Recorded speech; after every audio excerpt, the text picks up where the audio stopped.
दो बारी दरवाज़ा खुलिया तो गुरद हो गए ने। बाकी वजन साढ़े लफ्ज़ां नाल किसी को तकलीफ पहुँची हो उसके वास्ते माजरत, क्योंकि सानू तकलीफ पहुँचाई गई है तो असीं तद बोले। ठीक है, बाकी अल्लाह खैर करे।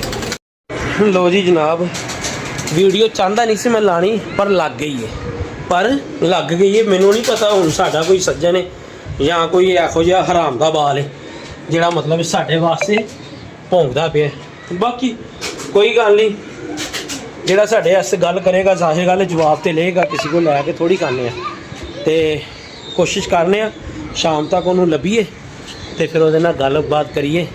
तो जे कोई उहदा वड्डा अब्बा हैगा उहदे तक भी गल पहुँचावांगे कि भाई इंज इंज बकवास करदा है मनसा दे विच, ते दसो इनू नत्थ पांदे हो कि फिर असीं इनू रोकीए।